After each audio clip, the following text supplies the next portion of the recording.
Yo, what's going on, man? It's your boy Hood. I'm hollering at y'all again from my studio where I work at my crib because it's COVID-19. And I'm burping because I'm drinking some a Coke or something like that. And I'm sipping a little grizzle. And I'm smoking a little grizzle. But I just wanted to holler at y'all about everything, man. Everything going good with me over here at the brand. We doing it. My locks need to be updated. I will admit that. But everything good, man. How y'all doing? What? Damn, that's dope. I like to hear about y'all, man. So, when you feel like it, come back in the comments and tell me everything you want me to know. And if there's some interesting comments, interesting information, I'm going to chat about such a thing on my page. You see me wiggling because I'm just trying to get it right. This ain't always what I always do. Hood films, me as a filmmaker, I literally just work behind the scenes. So setting up a camera 75% of the job. Nah, but it is a major thing because you're kind of creating something from scratch. So putting the camera down in a certain location and things of that nature, you are actually looking into that. So, but I appreciate y'all, whoever come to this page and listen and watch, hit the like buttons, holla at me, because you're making me more comfortable with coming on here and talking shit to you. So being comfortable for me is the things that I like to do. I like to talk. I like to talk more than anybody on this whole internet. I was one of the first people who got on this damn thing in 2005, but I didn't go crazy like everybody else. I sat back and chilled and watched the game. Now it's been about good 15 years they've been around, 10 or 50, yeah, they've been around for a grip. So I was on here a tad bit, and I want to get on here more heavy and out talk the world. But everything going good in my life, man. I'm sitting back, putting all my products on the internet now. Like I got a lot of products that I sell to the world. And a lot of my stuff is going to be all over the internet now, not just on my website at hoodfilms.com. But my stuff is going to surface on Google, surface on Amazon, surface in some of the places that you just didn't even know they could be before. So a lot of my time right now in recent days is setting that up. I have to sit here and get all of that together because if I don't, ain't nobody else going to come do it for me. So it's a process in it because first of all, you got to learn this shit. Then after you learn it, you got to work it. So that's what I've been up to, man. So, and I got new work coming. My new movie, my newest movie is Killer Rapper, and it's available on my website, hoodfilms.com, or put Killer Rapper on Vimeo, and you will see it. It's dope, boy. Hit me in the comments, and I can send you a screener, because that's what I do. You can hit me up with some cash on Cash App or any one of those brands. And my Cash App is Hood Films. I own Hood Films all around the world.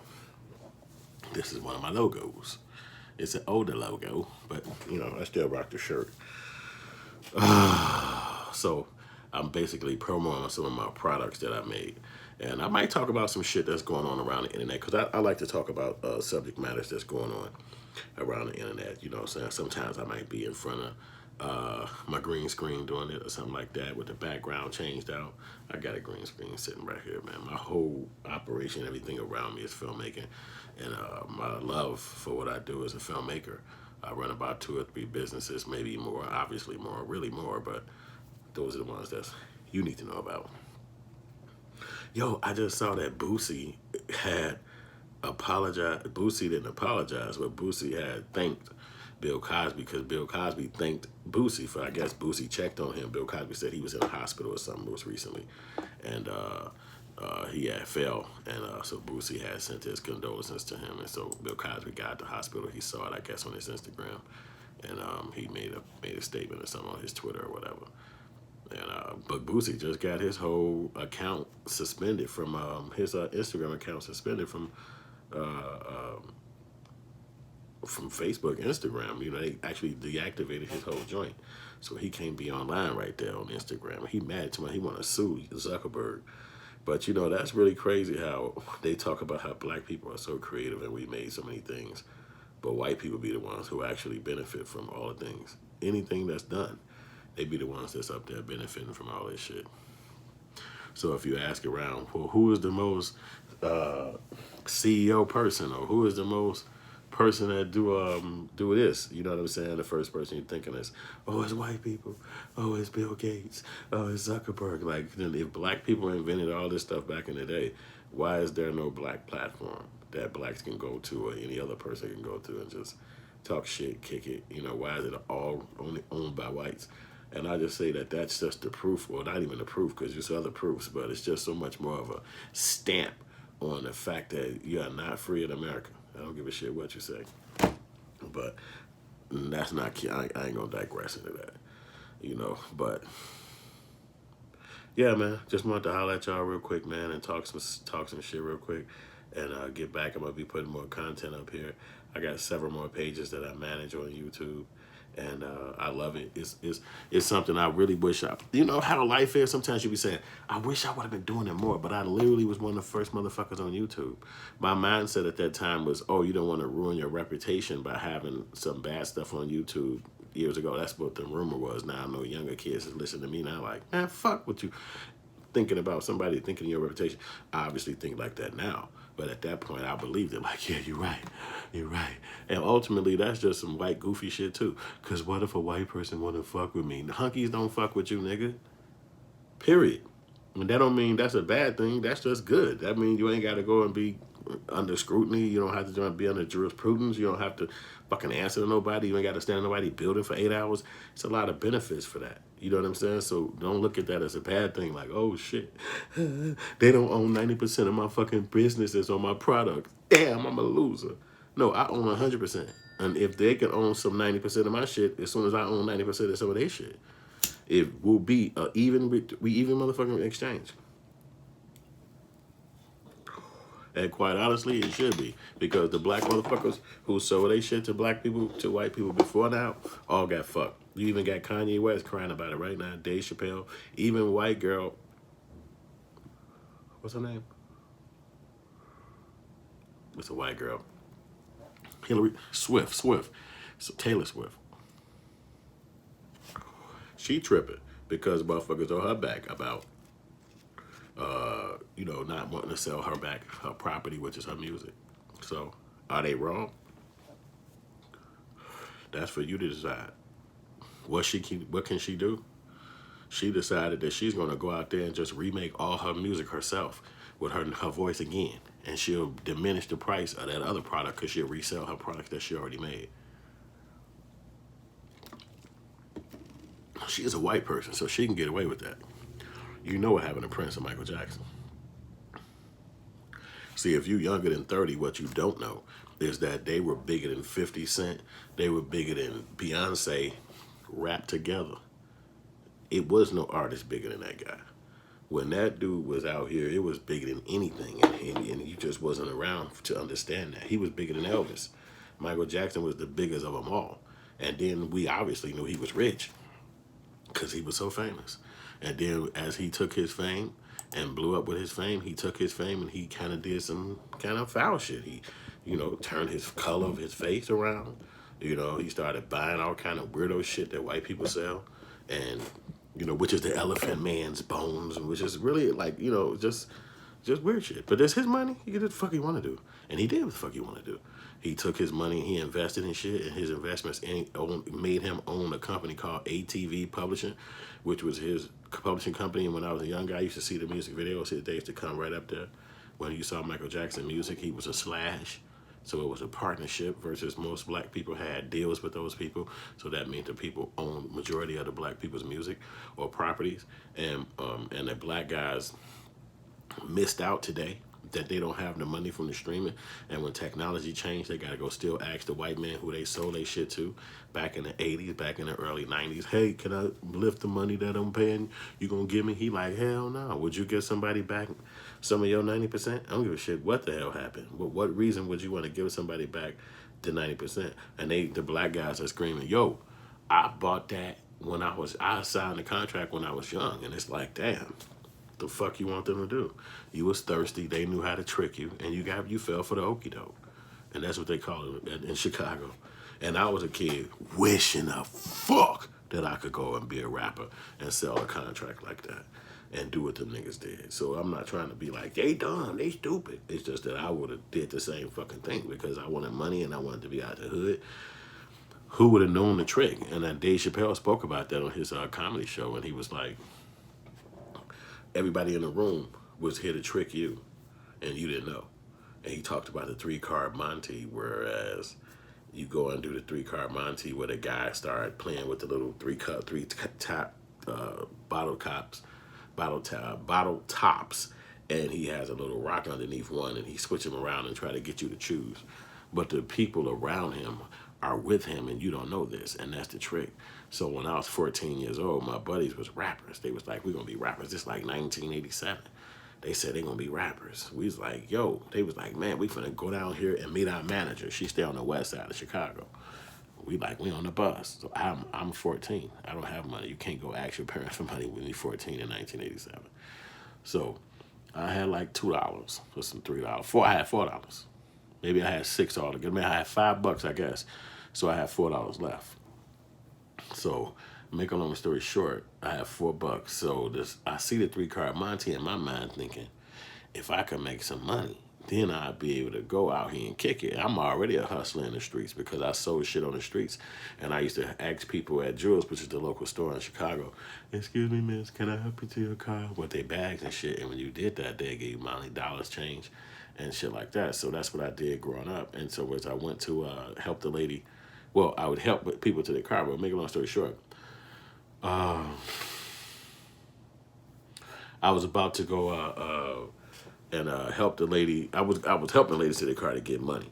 So this time we on the train, and the guy says they doing a 3-card Monte shit. Me and my homies were on the train together, going to they're rappers. We going to their manager house, I guess for the first time. So as we rolling over here, I see the game and I jump in it. And I see 4 or 5 guys, they going, they laughing, they cheering, and I'm like, oh fuck, I'm finna win this because I'm a winner. And I'm not saying that to be like somebody that the music you hear today or somebody that's trying to talk shit like that. I'm talking about, we used to do a thing called playing basketball, and when we played basketball, we used to, if you got into an argument with somebody, which is naturally gonna happen, you did 1-on-1. You had to play a 1-on-1 up to 12, and that was intense than a motherfucker because before you even played 1-on-1, you had to be arguing like a motherfucker. And even to get to the 1-on-1, you had to shoot from the free throw line. And so shooting from the free throw line meant whoever missed is a fucking liar. So you had to get the ball and shoot that motherfucker. But sometimes your energy is so extended, nobody would miss. So then if nobody missed, now you got to play a 1-on-1. And I'm telling you, your heart would be pumping so hard because think about it. The game just played. Now you just did a shoot around. Now you got to play a 1-on-1. And then when you're done with the 1-on-1, you go back into the game and finish playing the game. So that 1-on-1 was intense than a bitch because the trick for me to win was not to let the guy get a rebound. So that meant no matter who shot the ball, I had to be on defense and get back to that rim. So most times they're going to take the first take because it's like, who take him out first? So I argue a little bit, but you take it out first because after you get that one shot in, my whole way of winning is up to 12 because you played up to 12 points. I have to make sure you don't touch the ball again. And if you touch the ball again, you ain't going to hit. If you hit, then you maybe hit once, twice, barely 3 times, but I got to get to 12, and I'm going to get there. So my intensity was always spent up out of control, and I'm jumping, and I'm tipping the ball over, motherfucker, and I'm throwing rebounds, and I'm hitting a crib shot, which they call layups. So it was crazy hooping going on, and that's what my life was. So when I say I was a winner, I didn't lose those games. So I knew that I could do this shit. So I got up, I walked back there, I said, I'm going to get in this 3-card Monte. He was like, yo, come on, I have $4. Bam, put that shit down. He's like, now, first, when I go back there, I sit down, and somebody else started playing. They win like $50. Bing, bing. And they got off the train. You want to play again? They told the guy. He said, play again. Play again. And I remember this guy because when I was 14, I remember he was a light-skinned older man. He had a hat on when I was a kid. You wear your hat to the right, or you wear your hat to the left. That's it. You didn't wear your hat to the front. You wear your hat to the right, or you wear it to the left. And that's what it was because of the gangs. So I remember this old man, he had his hat to the left. And that was weird to me. But this is his hat. He must be a Mo or a Stone or something like that, a vice lord from the past. So I'm 14, I'm on the train. So I played a game with him. He fucked me up with the motherfucking come around. Bing, bing, bing. Took my $4. say, what the fuck? Whole rest of the day, I'm sick because I can't get back home. It's only $1 to catch the fucking train, and the train take us all the way to the crib. Like literally, you can walk home from the train, but we can catch another bus because we stayed east. But make a long story short, I gave up my $4 for that 3-car Monty shit. I want that fucking cry. We get off the train, we walk over to this manager lady crib, knock on the door, boom, she ain't even there. Nobody answers. We like, dude, you ain't even call her? I didn't know we were on the cell phones back then. Like, I called her this morning, I told her we was coming. We jumped on the bus, rode all the way down there. There was no lady there. I lost my $4 on a 3-car Monty. And so we were stuck on the west side. So then we had to come back to the south side where we live. So my buddies pitched in, gave me $1. I was able to get back home. Fast forward to about 9 months ago. 9 months ago, right before the pandemic. No, maybe a year or two, maybe about a year ago, about a year, right before the pandemic. I'm on the train. I'm fucking 46. 4, 5 motherfucking older people get on the train. They older than me. Sit down, they jump out with the 3-car Monty. Fing. I'm looking back like, who is doing them? They still doing that? I remember this when I was a kid. Fing. They going crazy. This chick was on the train next to me. Before these people got on, she had a pop, and she set it in the seat, like the chair part, but when the train stopped, it knocked her pop over. So it spilled all over her shit. So then she moved from where she was, and she sat next to me. So this cute little young chick, whatever. So before I could even try to spit at her anything, I'm just sitting there like, what the fuck? This lady just came and sat next to me because the seat's over there. She had some of her food, but she just sat next to me. Wasn't that many people on the train. So the 3-car Monty niggas jump on the train. They fing. And she say, what the fuck do people? I ain't saying nothing to this lady because I don't know her. I ain't never met this lady in my life. So she jump in the game. They like, yo, you can get in right now, but it's only $50. Only $50. I'm thinking like, this lady is with these motherfucking people, just like when I was 14 fucking years old. So they say it's only $50. Only $50. You can only get in for 50. So she say, boom, I got 50. Throw it in there. She win. Bing. Hit her with the 50. I'm like, damn, this bitch won. I lost this same fucking game when I was a kid. Then he said, you got a whole 100. Go on, bet the 100. Put the 100 up right now. Bet another 100. She said, okay, bet. The bitch put up $100. Won. She did not stop. She did not. She pulled out another purse, a real thin-ass little wallet kind of purse. Went in that bitch and pulled out like $200 or $300. Bet that shit and the 50 she won at first on one of them. Lost every fucking penny. She was on fire. She went in that little thin thing, had a $100 bag. She said, I want to at least win some of my money back. Put that last 100 on that shit and lost that motherfucker. That whole group of people, about 6 of them motherfuckers, older people, they look like heroin heads. They got off. And it was that same nigga, that same light-skinned nigga from when I was a shorty. Old ass man now. Oh, still got the hat on, looking like I was like, that's that same nigga. And then they get off the train. So the lady, she's speaking to me because she's just got beat out of like $400. So she's like, yo, them motherfuckers was scamming me. And I was like, I wanted to tell you that, but I don't know you. I don't know you. I wasn't being in your business. I don't know if you was with them. She like, nah, I wasn't fucking with them. Them people probably scammed me because I just lost $400 motherfucking dollars to them in less than 30 minutes. I'm like, I said, I lost to this game when I was 4 years old by that same motherfucking dude. But I thought that you had to probably be with them because you started pulling out money and playing with their ass. This Chicago. You don't fuck with people. I learned this lesson when I was a kid. And the bro was like, I just moved here from New Orleans. I don't know nothing about no shit in Chicago. I barely been, we don't even have a fucking train where I'm from. She's like, I'm like getting on a train. This is fun to me. I'm on a fucking train. We don't have a damn train back there. I was like, damn. some chick, and that was the same dude. They was bopping motherfuckers 20 years later, still hit motherfuckers. And I was like, you know how crazy that is? And that was 30 years later, because I was 14. I'm in my 40s now. So that's why I was like, hustler. And if you think about this. If you could drive the train or ride the train, it's probably about a 30 to a 40-minute ride from downtown to the south side where the cluster of the hood, where the black folks really cluster at. And you can make $400 fucking dollars in 6 or 7 stops on the train. You don't need no fucking job. Because every day, they say it's a sucker born every day. People got money. He didn't know that lady. He did not know that lady had money stashed in some fucking wallet. Somebody could have robbed her and took all that damn money. But she got that money. She just out here in these streets. And she blessed a bet with that nigga. I did the same thing, but she lost way more. So I said that 3-car Monty shit is some super hustle shit, but it'll get you if you ain't really from the streets and understand how the streets work and how the streets operate. And so that's what I did as a kid. And I saw a girl get hit like that when I got grown. I was like, damn. So I stay focused on my grind. I stay focused on my filmmaking. And I stay focused on my life. And I do smoke good shit. I've been smoking for so many years. So I get on here and this is not, I do create a lot of stuff too, but I get over here and kind of like bloviate, man.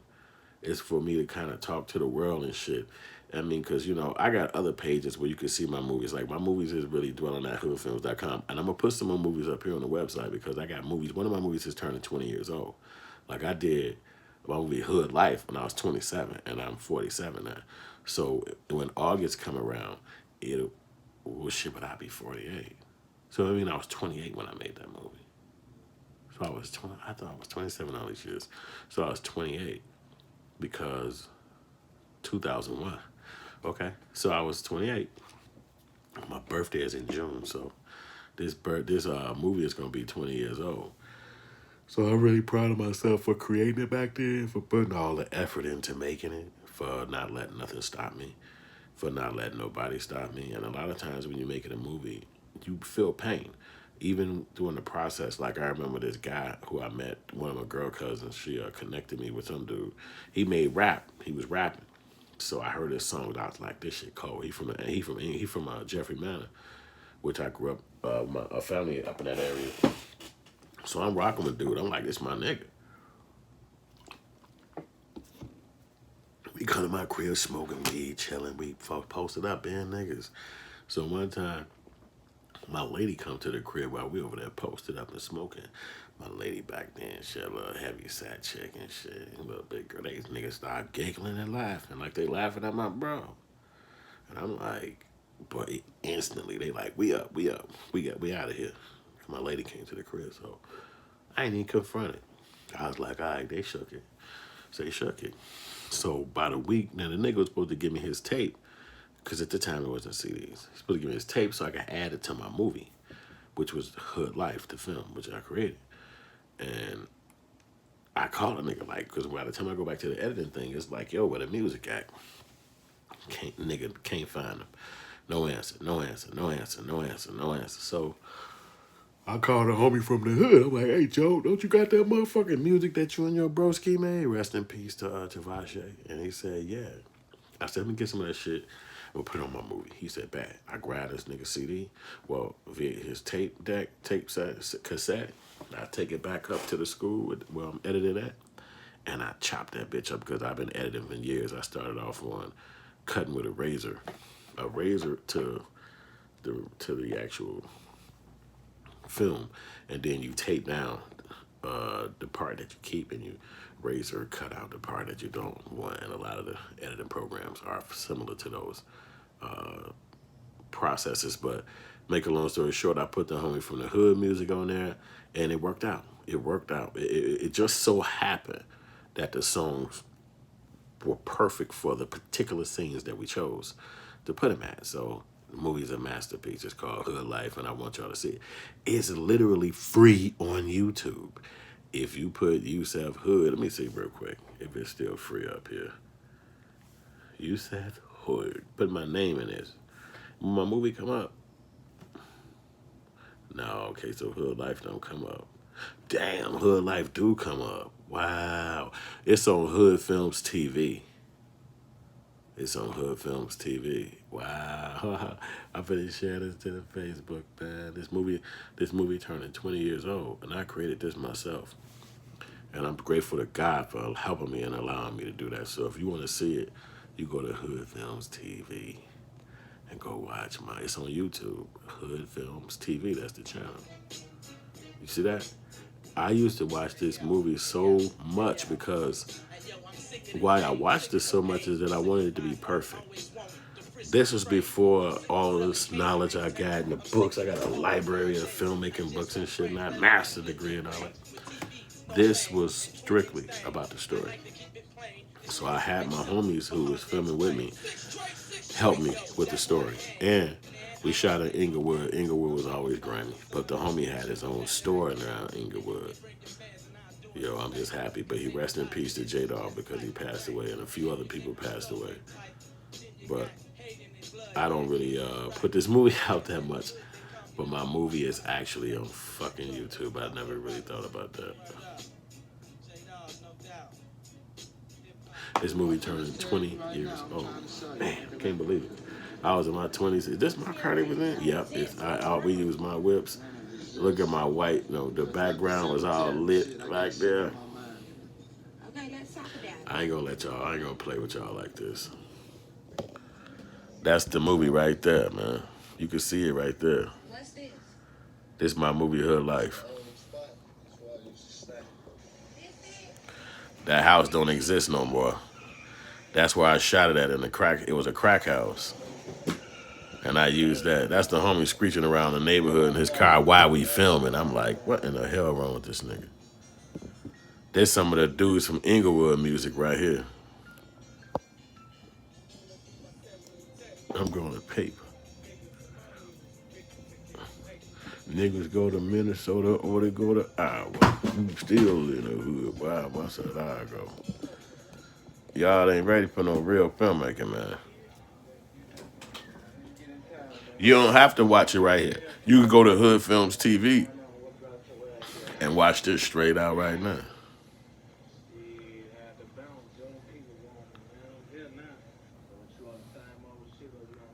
Talking about filmmaking, boy. Look, these niggas ain't talking about filmmaking, man. This filmmaking right here. I actually made these movies myself. Written, directed, shot, edited. And I had so many haters. Go to Hood Films TV, man. Stop playing with yourself, man. They not entertaining like me. I was one of the originators of this Hood Film shit. How to make a hood movie.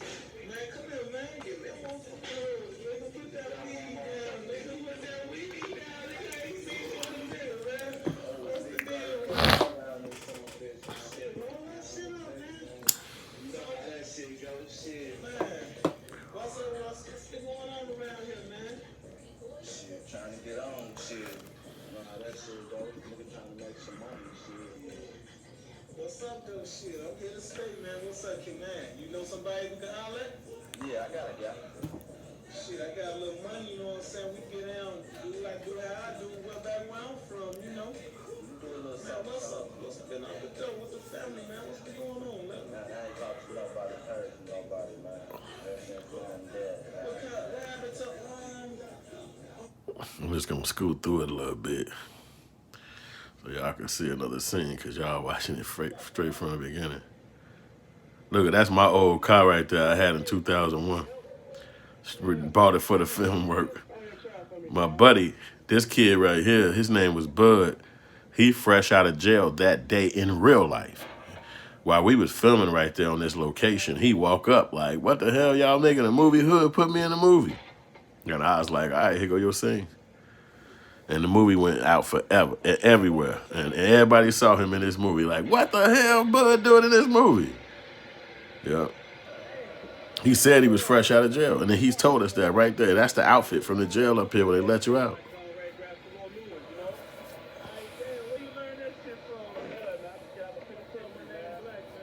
And he said that was his situation in real life. Go see it, Hood Films TV. Put Hood Life in YouTube and watch my movie I made 20 years ago.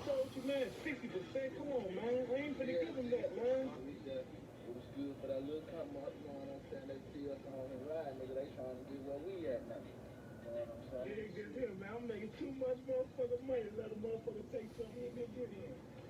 I'm finna kill her. There go Chop. Irony. All right, I'm gonna scoot through it, but I want y'all to go to Hood Films TV and watch one of your boy classics right here. I'm not finna show you the murder scene. I'm gonna stop it right there. I'm gonna cut away from it. But you see it right there. Hood Films TV. I only got 18 subscribers right now because I really don't utilize this page much. But it's a place, it's a landing page for my movie. So if you want to see my work, you go to Hood Films TV. And that's on YouTube. That's today, right now. What time is it? December 11th. This the one on my movies, Hood Life. I created this myself. Yusef Hood, director, producer. And that's what I made right there. And my other movies, I got them on there too. You holler at me, and I'll let you get to that. You know what I'm saying? But that's my work right there. I think I'm finna share this on my Facebook page, though, because it's been a long time since I actually looked at it, and I think it's critical to let the world see that 20 years ago, I was making movies. I wasn't playing. I ain't had no college education and all that shit back then.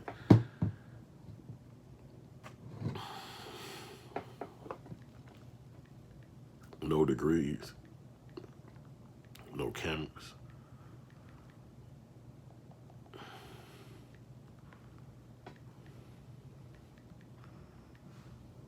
This is the true shit.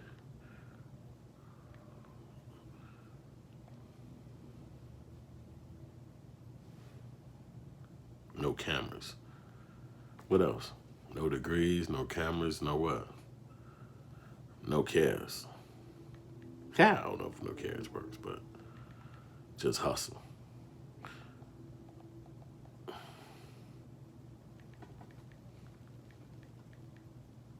Just belief, really though. Cause that's how I knew what I was gonna do. I knew I was gonna make that movie shit happen. I knew I was gonna be self-made. I knew I was gonna be having my films hit these streets. I already knew that the only blessing is that the people fucked with me. When I put something out, they fucked with me hard. They made me know we fucked with you. I was like, this is phenomenal. To bootleg my shit and show it to everywhere in the world. I couldn't believe I was that. People even cared about the work I was doing like that. That's the shit that just make you keep going, really.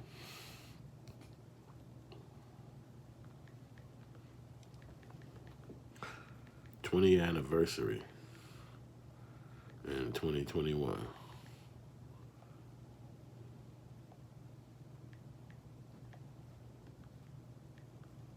My first masterpiece, because it is a masterpiece.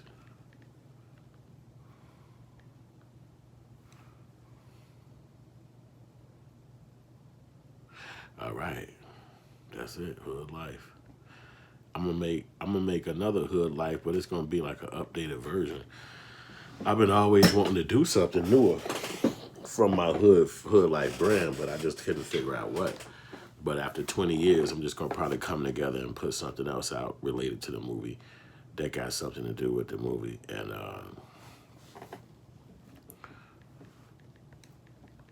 it was my first joint. I love this movie. It wasn't my first movie I ever made.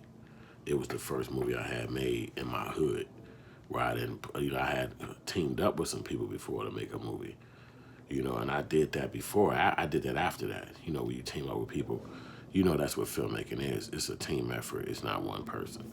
But what happened is, after I didn't have good realities with those guys who I did those movies with, I made sure I got the hell away from them. So now, I only fuck with my kind of people to do movies with. People who I vibe with, not saying it's different kind of humans and not like that, but people who we got to vibe with, and it's, we could get something accomplished. That's why I told you, when I get a movie going, I make sure I get it done, because I'm not going to start on a movie if it is something I can't finish, or if the people involved don't have experience, or, any of the stupid shit that happen when you're trying to get something accomplished that hasn't been done before. So a lot of times people say, hey man, let me work with you, Hood. I want to get with you. I want to do some shit. And it's like, you got to have some experience first, really, because I don't want to be training you on the game.